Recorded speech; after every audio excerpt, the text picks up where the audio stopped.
Bueno, ha sido el tema de la jornada. El gobierno anunció los cambios al plan paso a paso. Las nuevas medidas dan más libertad de desplazamiento y permite actividades sociales y deportivas con mayores aforos dependiendo del estado del plan de vacunación. Queremos conversar sobre esta actualización del plan y otros temas también con el infectólogo de la clínica alemana, ex jefe de epidemiología del MinSal, pero también asesor de la subsecretaría, el doctor Rafael Araoz. ¿Cómo está, doctor? Muy buenas tardes. Hola, buenas tardes. ¿Qué tal? Doctor, esta actualización del plan paso a paso basa básicamente todas las aperturas y todas las libertades en que esté el plan de vacunación completo. Hay mucha confianza en el plan de vacunación. ¿Usted estima que una persona vacunada efectivamente puede realizar todas las actividades que se enumeran en espacios cerrados? O sea, yo creo que la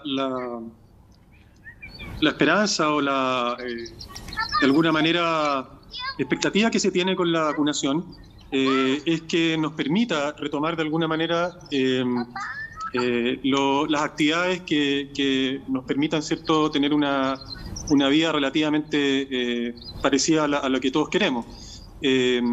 La vacunación definitivamente es la herramienta que nos da mayor seguridad, ¿cierto?, para poder ir reasumiendo esas actividades en una forma segura, con los datos que conocemos. Es decir, sabemos que no vamos a disminuir a cero con la vacunación los casos, pero definitivamente tenemos bastante confianza en que van a disminuir las hospitalizaciones, los casos graves y las estadías en UCI, por ejemplo, y los fallecimientos. Entonces, de alguna manera es un consenso no solamente en Chile, sino que en otros lados, que en la medida que se avanza con un plan de vacunación robusto, la posibilidad de ir retomando actividades habituales siempre con todas las precauciones adicionales parece ser algo factible.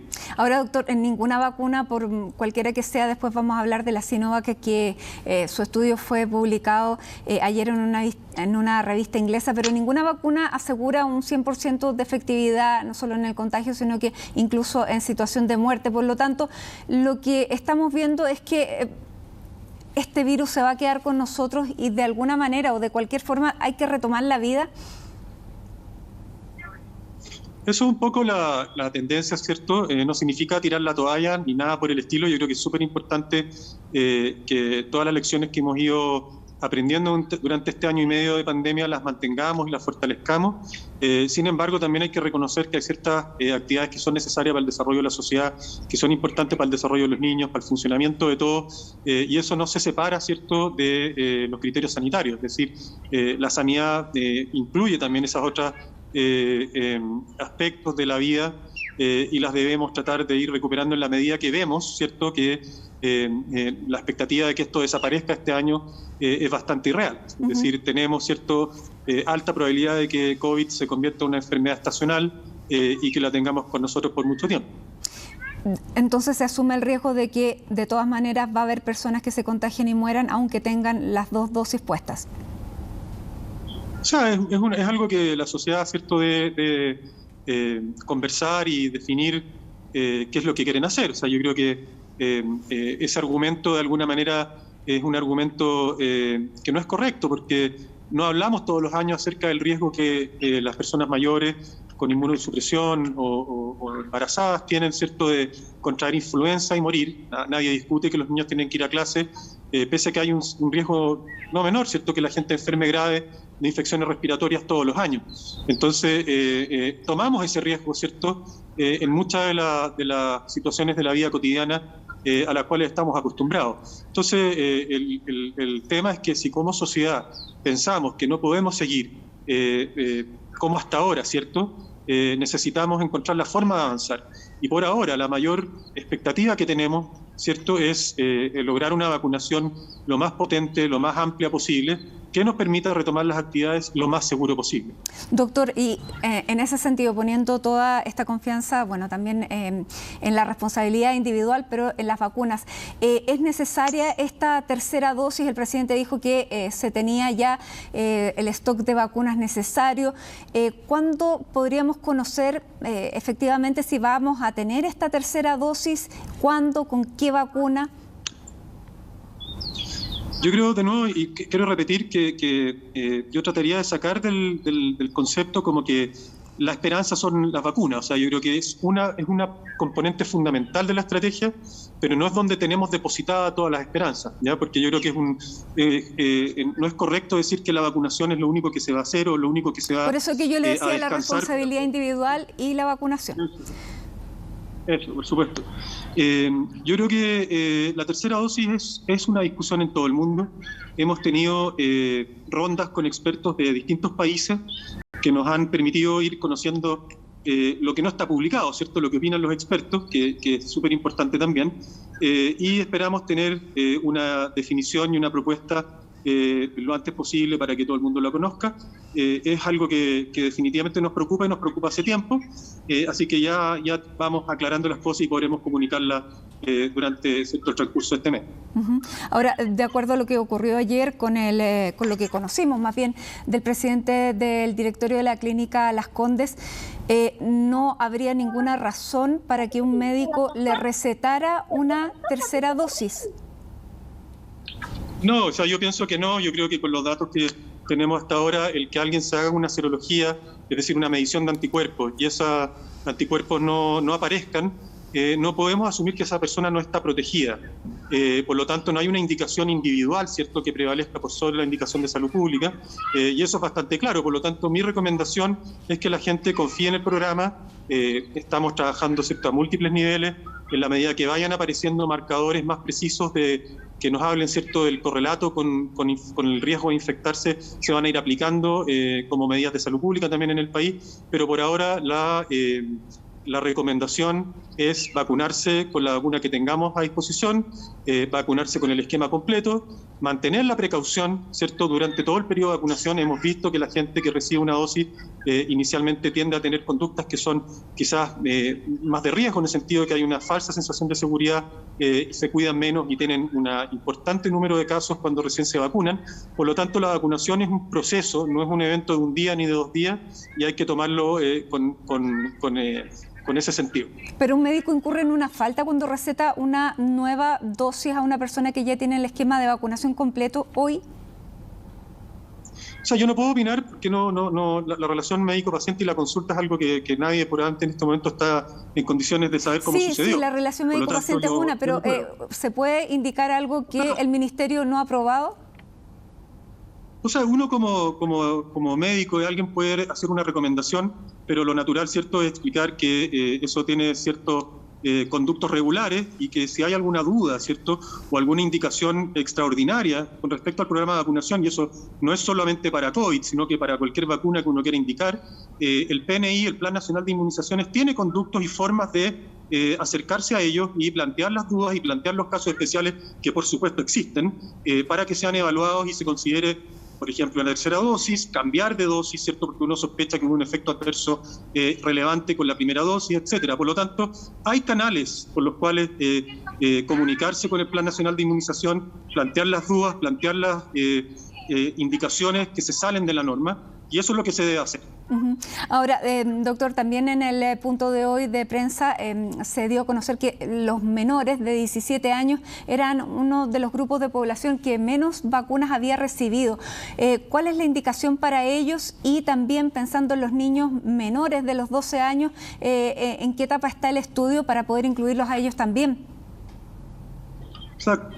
La semana pasada se publicó un estudio en Lancet, fase 1 y 2, que es más que nada seguridad y algunos indicios, ¿cierto?, que buscan ver la señal de eficacia, y son súper prometedores, al menos para Sinovac, y lo mismo pensamos que va a suceder para las vacunas con mRNA mensajero. Por lo tanto, esperamos que pronto podamos empezar a vacunar a las poblaciones menores. A los niños que están ahí con usted, doctor, no se preocupe, somos todos papás y tenemos los mismos tipos de problemas, así que no es un problema, pero ahí están los niños con nosotros, así que de verdad no se preocupe, que pueden aparecer y así no lo distraen.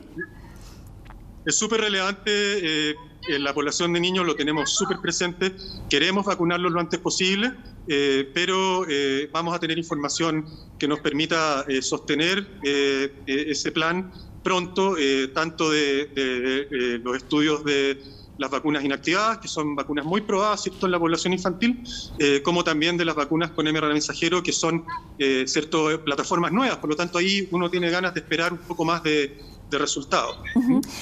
Este plan hoy día indica que, voluntariamente, por cierto, los padres pueden enviar a sus hijos a los colegios incluso en etapa de cuarentena. Usted, como médico, como papá que lo vemos ahí, ¿siente la confianza necesaria para poder hacerlo desde la etapa de cuarentena en adelante?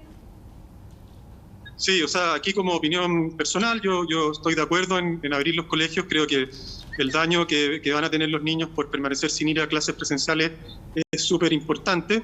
Y si pensamos y somos capaces, ¿cierto?, de vacunar a todo el personal que participa, ¿cierto?, en el proceso educativo de los niños y a todas sus familias, en la práctica vamos a tener, ¿cierto?, por supuesto, casos, pero esos casos van a ocurrir en una población que sabemos que se enferma poco, que se enferma menos, y van a tener menos probabilidades de eventualmente transmitirlo a la gente susceptible que pueda vivir con ellos. Por lo tanto, se evita un poco este efecto ping-pong que ocurre cuando uno va al colegio, se enferma y vuelve a la casa y enferma a otro.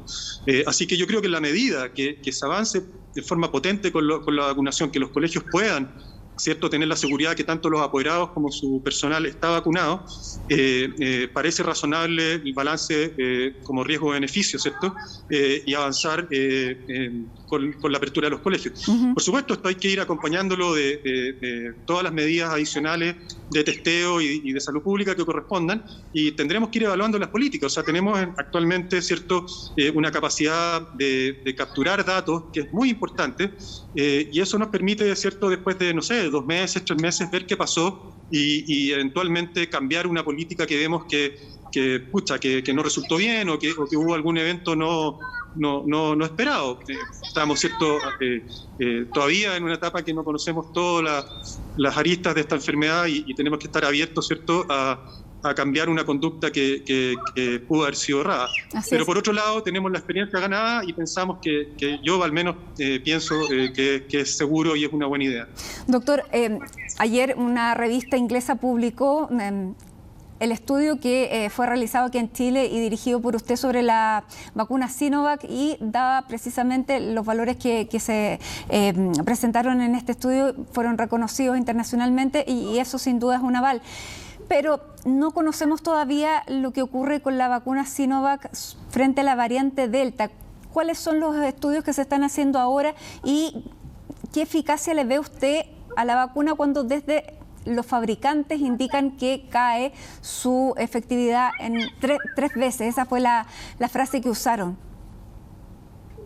Sí, bueno, la revista es una revista de Estados Unidos, de New England, de la persona de Boston. Nuestro estudio no se enfoca en la variante Delta ni ninguna otra. Es un estudio poblacional que ve efectividad a nivel más macro. Por lo tanto, con los datos de nuestro estudio no se puede responder esa pregunta.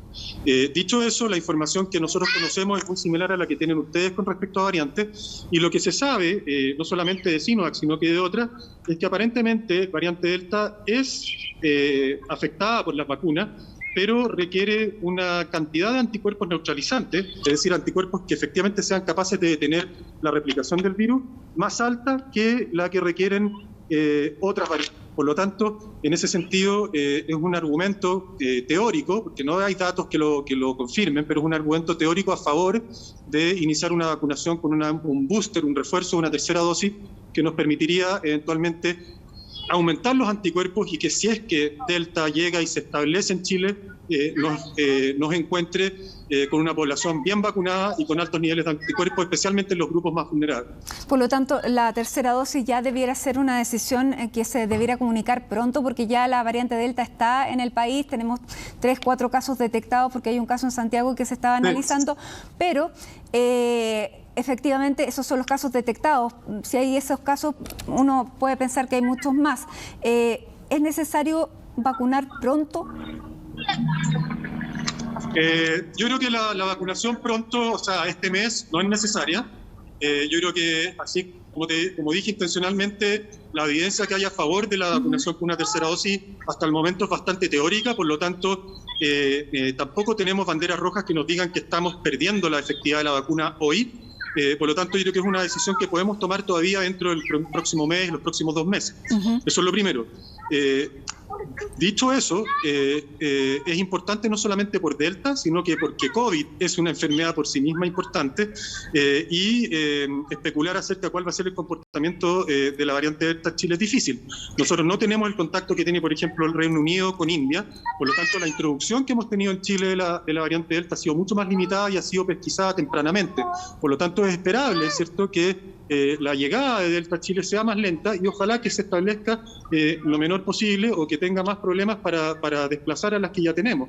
Así que, bueno, veremos qué pasa con Delta, pero hay razones para pensar que su llegada va a ser más tenue que la que ha ocurrido en Inglaterra.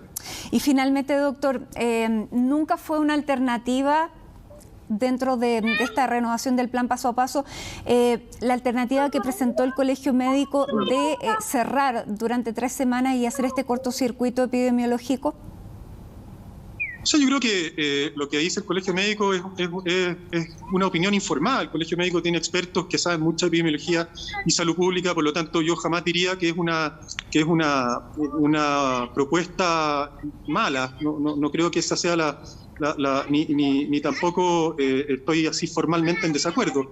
Lo que pienso es que no es el momento para establecer un cortocircuito porque tenemos una transmisión comunitaria que es importante y al menos en mi posición y considerando además otros factores como la fatiga pandémica y todo lo que excepto la gente está en este momento sintiendo y viviendo, creo que era algo impracticable. Esa es mi posición al menos. Muy bien, doctor Rafael Araoz, le queremos agradecer y liberar además a esta hora.